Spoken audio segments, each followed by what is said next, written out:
नमस्ते। मेरा नाम हैना है। आज मैं म्यांमार की एक ईसाई का मृत्यु के बाद फिर से जिंदा होने का अनुभव बताना चाहती हूँ। अस्पताल में मृत घोषित किए जाने के एक दिन बाद वह फिर से जिंदा हो गई। उसने बताया कि मौत के दौरान नर्क ले जाते समय उसने क्या देखा और क्या सुना। उसने नर्क में क्या क्या देखा, किस चीज का उस पर गहरा असर पड़ा। आइए हम सब उसका अनुभव सुनते हैं। बचपन से ही मुझे ईसाई धर्म में दिलचस्पी थी, पर मेरा परिवार बौद्ध था, इसलिए मैं ईसाई नहीं बन सकी। मैंने तब नर्क के बारे में सुना था, पर मैं उस पर यकीन नहीं करती थी। अप्रैल 2022 में एक दोस्त ने मुझे ऑनलाइन सभा में बुलाया, जहां मैंने पहली बार सर्वशक्तिमान परमेश्वर के वचन पढ़े। वो वचन ऐसे थे मानो स्वर्गिक सृष्टिकर्ता खुद मानव जाति से बात कर रहा हो। उसके बाद मैंने सर्वशक्तिमान परमेश्वर के बहुत से वचन ऑनलाइन पढ़े। मैंने जाना कि सर्वशक्तिमान परमेश्वर ही सच्चा परमेश्वर है और वह मानवता को बचाने के लिए धरती पर आया है। परिवार वालों की रोकटोक और अपनी सांसारिक चाहतों के कारण भी मैंने नियमित रूप से सभाओं में हिस्सा नहीं लिया और कुछ समय के लिए सभा समूह छोड़ तक दिया। फिर 3 फरवरी 2023 को सुबह 9:30 बजे के आसपास एक सभा के बाद मैं थक सी गई, इसलिए आराम करने के लिए लेट गई। बाद में मेरे छोटे भाई ने बताया कि परिवार वाले भरसक कोशिश करके भी मुझे उस नींद से नहीं जगा पाए, इसलिए आपात स्थिति में मुझे फौरन अस्पताल ले गए। डॉक्टर ने मुझे मृत घोषित कर मेरा मृत्यु प्रमाण पत्र जारी कर दिया। परिवार के पास मुझे घर लाने के सिवाय और कोई चारा नहीं बचा था। उन्होंने रिश्तेदारों और पड़ोसियों को खबर देकर 3 दिन बाद मेरे अंतिम संस्कार की तैयारी कर ली। मुझे कुछ पता नहीं था कि तब घर में क्या हो रहा है। बस इतना जानती थी कि मैं किसी दूसरी दुनिया में चली गई हूं। मैं सफेद पोशाक पहने थी और छोटे से अंधेरे धुंधले रास्ते पर अकेली चली जा रही थी। मैं ना आसमान देख पा रही थी, ना अपने सामने कुछ और। वह रास्ता पहाड़ी ढलानों वाला, गड्ढों से भरा, खुरदुरा और घुमावदार था। मुझे दोनों तरफ हर तरह के अजीब पौधे दिख रहे थे जो मैंने कभी नहीं देखे थे। वे कांटों से भरे थे। हर तरफ जानवरों की आवाजें भी सुनाई दे रही थीं। उस रास्ते पर नंगे पांव चलने से मेरे पैरों में चुभन हो रही थी। मेरा पूरा शरीर तप रहा था और मैं बुरी तरह हाँफ रही थी। चलते चलते मेरा सामना काले कपड़े पहने एक राक्षस से हुआ। वह सिर से पैर तक सारा काला था। मैं उसका चेहरा या पैर भी नहीं देख पाई। उसने कहा, मेरे साथ आओ। उसकी आवाज बहुत भयानक थी। मैंने डरते डरते उससे कहा, मुझे कहाँ ले जा रहे हो? मैं कभी नहीं गई, मैं नहीं जाऊंगी, मुझे घर जाना है। मैं भाग जाना चाहती थी। तभी काले नीले कपड़े पहने 4-5 राक्षस वहां आ गए और मुझे पकड़कर बोले, तुम मर चुकी हो, वापस नहीं जा सकती। तुमने अपने जीवन में बहुत सारे पाप किए हैं और अब तुम्हें उनकी सजा दी जाएगी। फिर वो मुझे एक बड़े दरवाजे के सामने ले गए, जहां कई राक्षस पहरा दे रहे थे। वे काफी लंबे थे। उनकी आंखें और कान बड़े थे। उनमें से कुछ के पैने दांत बाहर निकले थे, जिन्हें देख मैं चौंक गई। उनके हाथों में हथियार थे। वे कमर से ऊपर नंगे थे। उन्होंने इंसानी हड्डी और खोपड़ियों की मालाएं पहन रखी थीं। उनके शरीर पर जख्मों के निशान थे। जैसे ही दरबानों ने दरवाजा खोला, मुझे बहुत सी दर्दनाक चीखें सुनाई दीं। दूर दूर तक भयानक पीड़ा से तड़पने वाली आवाजें आ रही थीं। वहां शरीर जला देने वाली भीषण गर्मी थी। मैं बहुत डरी हुई थी। मैंने राक्षसों से पूछा, मैंने क्या गलत किया? मुझे यहां नहीं होना चाहिए। वे एक एक करके मेरे जीवन के सभी पाप दिखाने लगे। मैंने किस दिन किस घड़ी ये पाप किए थे, उन्होंने सब कुछ दिखाया। छोटे से छोटे झूठ का भी उनके पास सारा हिसाब किताब था, जो मैं कभी सोच भी नहीं सकती थी। उदाहरण के तौर पर 5 सितंबर 2022 को भाई बहनों ने एक सभा में बुलाने के लिए मुझे कॉल किया, पर परिवार के दबाव के कारण मैं उस सभा में नहीं गई। 10 सितंबर 2022 को मैंने एक सभा छोड़ दी और भाई बहनों का फोन तक नहीं उठाया। मैं उनसे मिलना ही नहीं चाहती थी। 5 अक्टूबर 2022 को मैंने सभी सभा समूह छोड़ दिए और कलीसिया के अन्य सदस्यों से संपर्क तोड़ लिया। 6 अक्टूबर 2022 को मैं सांसारिक रुझानों और मौज मस्ती के लिए परमेश्वर से दूर हो गई। मैं बहुत हैरान थी। यह देखकर बहुत डर गई कि मैंने कितने सारे पाप किए थे।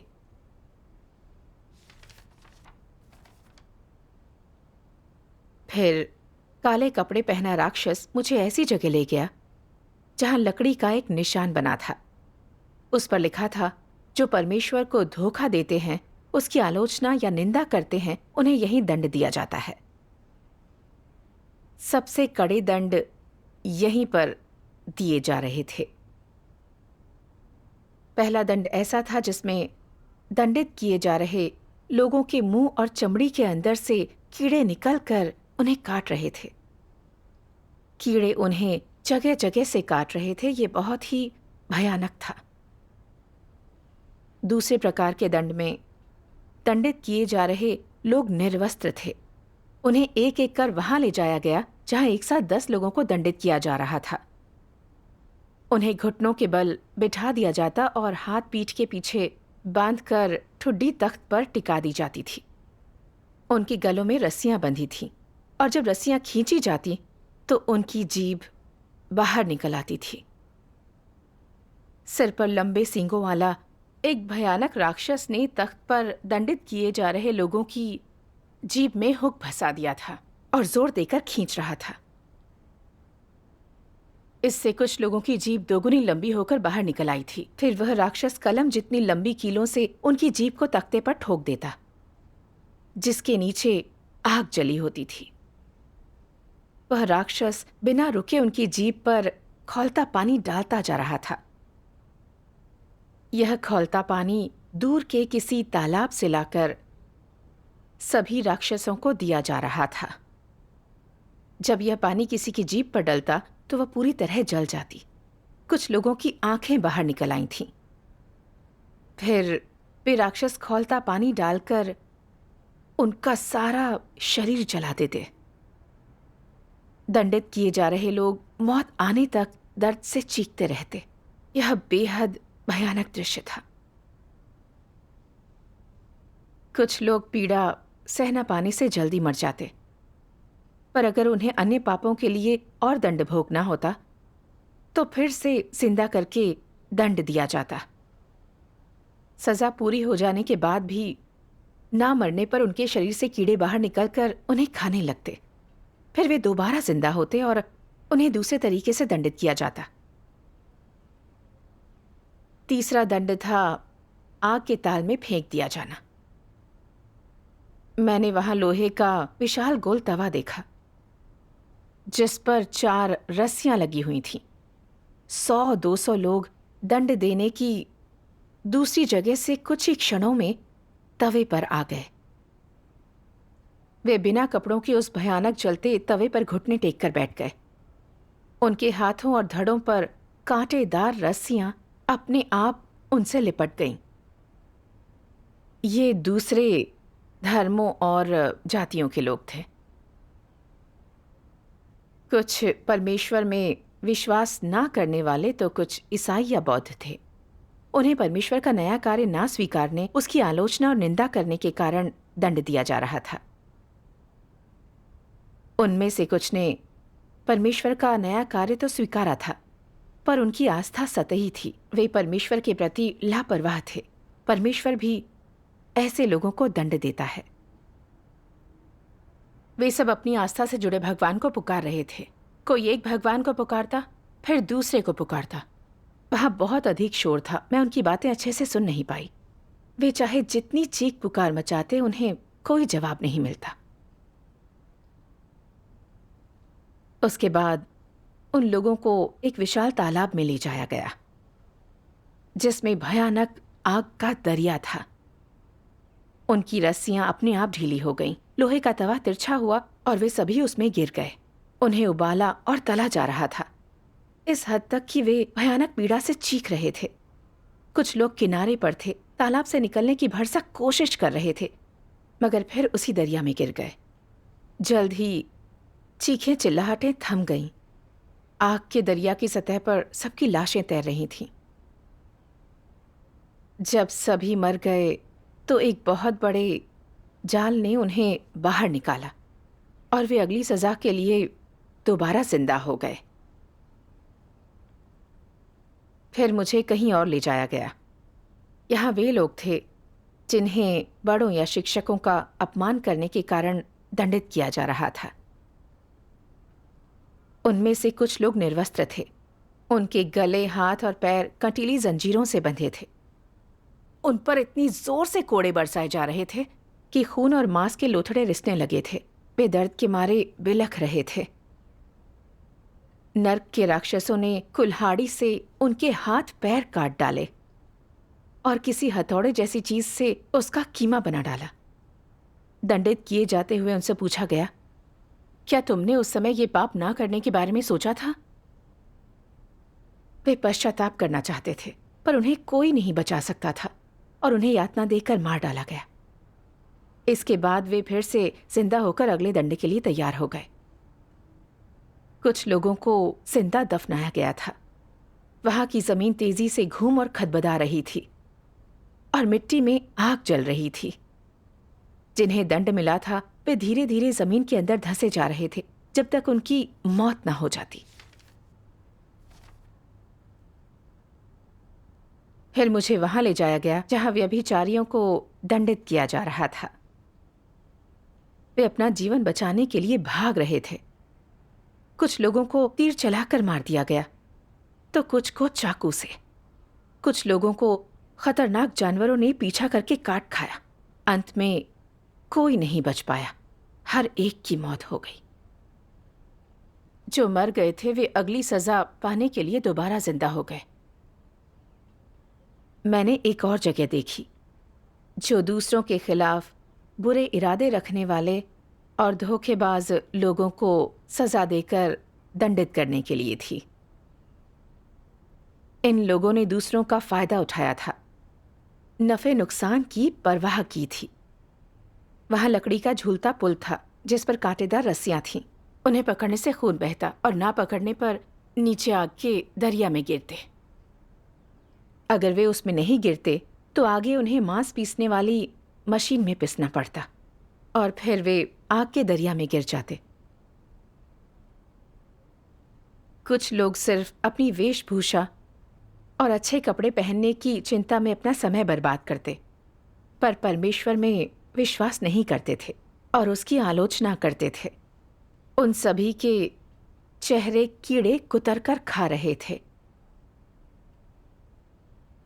इनके अलावा ऐसे लोग भी थे जिन्हें दूसरों को कोसने, चोरी करने जैसे पापों की सजा मिल रही थी।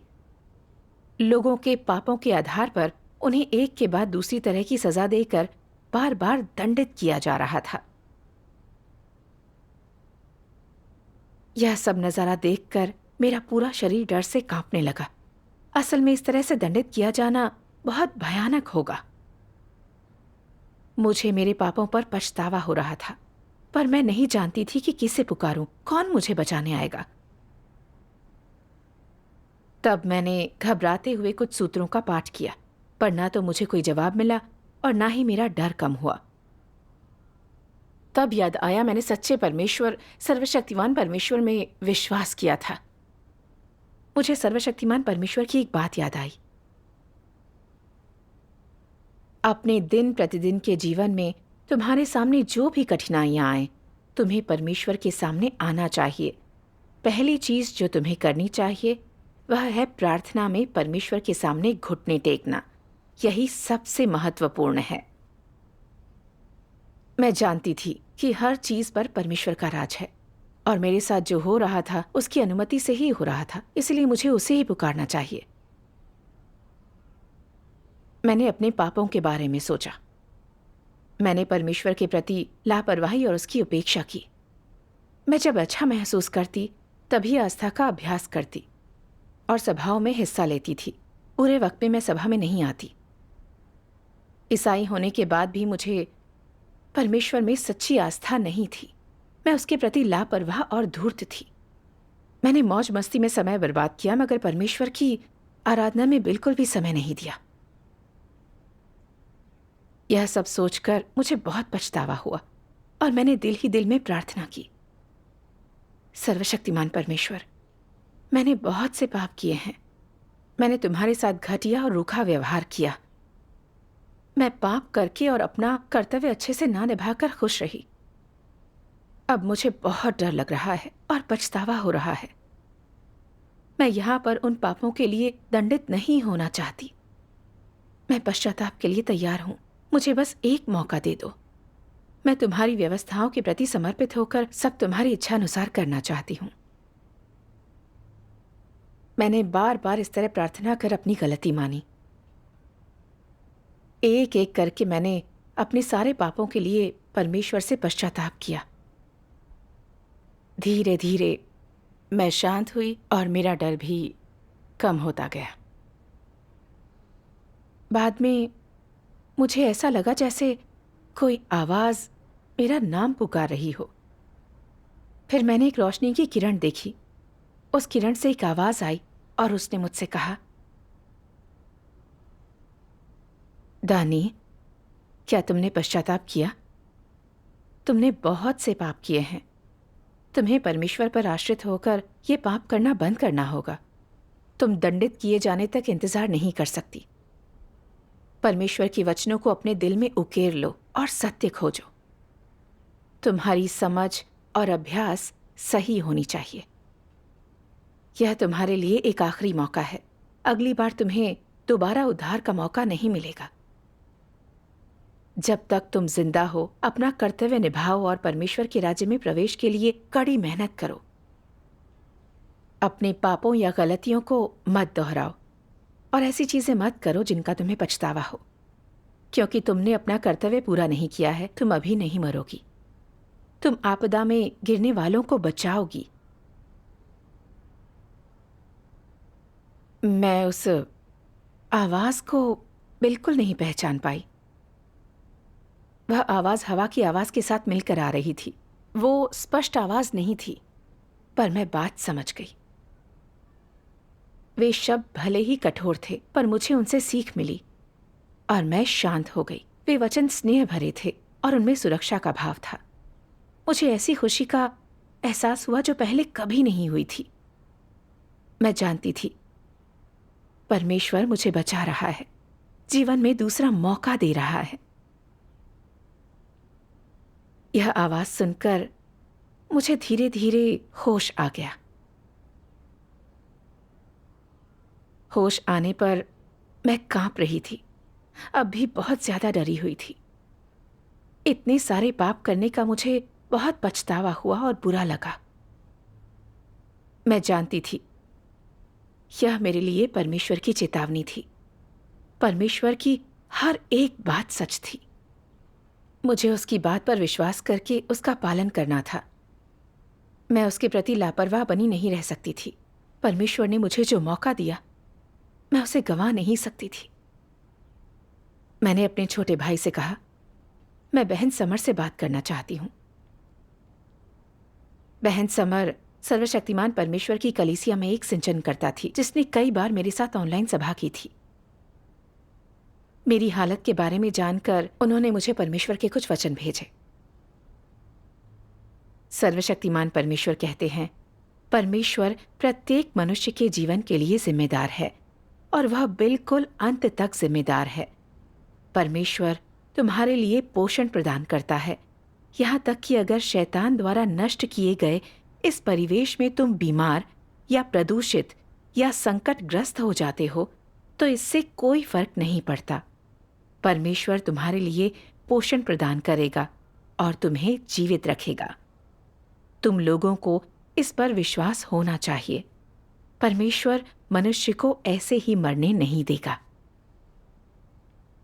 जब तुम्हारा जन्म हुआ तब से लेकर अब तक परमेश्वर ने तुम पर बहुत कार्य किया है, लेकिन वह तुम्हें हर उस चीज का विस्तृत विवरण नहीं देता जो उसने की है। परमेश्वर ने तुम्हें इसे नहीं जानने दिया, ना ही उसने तुम्हें बताया। लेकिन परमेश्वर द्वारा की जाने वाली हर चीज मानव जाति के लिए महत्वपूर्ण है। जहां तक परमेश्वर का संबंध है, यह ऐसी चीज है जो उसे अवश्य करनी चाहिए। उसके हृदय में कुछ महत्वपूर्ण चीज है जो उसे करने की आवश्यकता है, जो इनमें से किसी भी चीज से कहीं बढ़कर है। अर्थात जब व्यक्ति पैदा होता है, उस समय से लेकर आज तक परमेश्वर को उसकी सुरक्षा की गारंटी अवश्य देनी चाहिए। इस सुरक्षा का अर्थ यह है कि तुम शैतान द्वारा निगले नहीं जाओगे। क्या यह महत्वपूर्ण है? शैतान द्वारा निगला ना जाना यह तुम्हारी सुरक्षा से संबंधित है या नहीं? हाँ, यह तुम्हारी व्यक्तिगत सुरक्षा से संबंधित है और इससे अधिक महत्वपूर्ण कुछ नहीं हो सकता। जब तुम शैतान द्वारा निगल लिए जाते हो तो तुम्हारी आत्मा और तुम्हारा शरीर परमेश्वर के नहीं रह जाते। अब परमेश्वर तुम्हें नहीं बचाएगा। परमेश्वर उन आत्माओं और लोगों को त्याग देता है जो शैतान द्वारा निगले जा चुके होते हैं। इसलिए मैं कहता हूं कि सबसे महत्वपूर्ण चीज जो परमेश्वर को करनी होती है, वह है तुम्हारी इस सुरक्षा की गारंटी देना। इस बात की गारंटी देना कि तुम शैतान द्वारा निगले नहीं जाओगे। यह बहुत महत्वपूर्ण है ना? सर्वशक्तिमान परमेश्वर के वचन पढ़कर मैंने सुरक्षित महसूस किया। लगा जैसे मेरे पास सहारा था। इस अनुभव से मैं साफ तौर पर यह देख पाई कि जन्म से लेकर इस पल तक परमेश्वर हमें मार्ग दिखाता आ रहा है। उसने हर पल हमारा ध्यान रखा और हमारी रक्षा की है। मुझे परमेश्वर के सामने आकर कर्तव्य निभाते हुए उसके अनुग्रह का कर्ज चुकाना चाहिए। मुझे यह गवाही देनी थी कि परमेश्वर वाकई सभी चीजों पर राज करता है, उस आध्यात्मिक दुनिया पर भी जिसे हम अपनी आंखों से नहीं देख सकते। वह वास्तव में मौजूद है। मैंने नर्क के दंड की पीड़ा का अनुभव नहीं किया, पर मैंने नर्क में दंडित किए जा रहे लोगों का भयानक दृश्य देखा। मेरे आसपास ऐसे कई लोग हैं जो सांसारिक रुझानों के पीछे भागते हैं, शैतान का अनुसरण करते हैं। वे परमेश्वर की शरण में नहीं आए हैं। मुझे उनकी बहुत चिंता है और मैं उन लोगों को नर्क में कष्ट सहते नहीं देखना चाहती जिन्हें मैं जानती हूं। चाहे वे सर्वशक्तिमान परमेश्वर के अंत के दिनों के कार्य को स्वीकार करें या नहीं, मैं अपनी जिम्मेदारी निभाऊंगी। मैं उनके सामने गवाही दूंगी कि नर्क वास्तव में है और परमेश्वर का अधिकार भी वास्तव में है। सिर्फ सर्वशक्तिमान परमेश्वर ही हमें नर्क की पीड़ा से बचा सकता है। मैं उन लोगों के लिए सर्वशक्तिमान परमेश्वर के वचनों का एक अंश पढ़ना चाहूंगी जो अब तक उसके सामने नहीं आए, और जिन लोगों ने उसे स्वीकारा तो है पर उसके उद्धार को नहीं संजोया। सर्वशक्तिमान परमेश्वर कहते हैं, मेरा अंतिम कार्य केवल मनुष्यों को दंड देने के लिए ही नहीं है, बल्कि मनुष्य की मंजिल की व्यवस्था करने के लिए भी है। इससे भी अधिक यह इसलिए है कि सभी लोग मेरे कर्म और कार्य स्वीकार करें। मैं चाहता हूं कि हर एक मनुष्य देखे कि जो कुछ मैंने किया है वह सही है, और जो कुछ मैंने किया है वह मेरे स्वभाव की अभिव्यक्ति है। यह मनुष्य का कार्य नहीं है और उसकी प्रकृति तो बिल्कुल भी नहीं है जिसने मानव जाति की रचना की है। यह तो मैं हूं जो सृष्टि में हर जीव का पोषण करता है। मेरे अस्तित्व के बिना मानव जाति केवल नष्ट होगी और आपदा का दंड भोगेगी। कोई भी मानव फिर कभी सुंदर सूर्य और चंद्रमा या हरे भरे संसार को नहीं देखेगा। मानव जाति केवल शीत रात्रि और मृत्यु की छाया की निर्मम घाटी देखेगी। मैं ही मानव जाति का एकमात्र उद्धार हूं। मैं ही मानव जाति की एकमात्र आशा हूं और इससे भी बढ़कर मैं ही वह हूं जिस पर संपूर्ण मानव जाति का अस्तित्व निर्भर करता है। मेरे बिना मानव जाति तुरंत अवरुद्ध हो जाएगी। मेरे बिना मानव जाति तबाही झेलेगी और सभी प्रकार के भूतों द्वारा कुचली जाएगी। इसके बावजूद कोई मुझ पर ध्यान नहीं देता। मैंने वह काम किया है जो किसी दूसरे के द्वारा नहीं किया जा सकता और मैं केवल यह आशा करता हूं कि मनुष्य कुछ अच्छे कर्मों से मुझे प्रतिफल दे सके। यद्यपि कुछ ही लोग मुझे प्रतिफल दे पाए हैं, फिर भी मैं मनुष्यों के संसार में अपनी यात्रा पूरी करूंगा और प्रकटन के अपने कार्य का अगला कदम आरंभ करूंगा, क्योंकि इन अनेक वर्षों में मनुष्यों के बीच मेरे आने जाने की सारी भागदौड़ फलदायक रही है और मैं अति प्रसन्न हूं। मैं जिस चीज की परवाह करता हूं वह मनुष्यों की संख्या नहीं बल्कि उनके अच्छे कर्म हैं।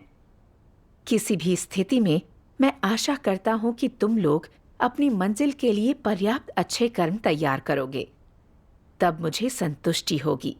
अन्यथा तुम लोगों में से कोई भी उस आपदा से नहीं बचेगा जो तुम लोगों पर पड़ेगी। आपदा मेरे साथ उत्पन्न होती है और निश्चित रूप से मेरे द्वारा ही आयोजित की जाती है। यदि तुम लोग मेरी नजरों में अच्छे दिखाई नहीं दे सकते तो तुम लोग आपदा भुगतने से नहीं बच सकते।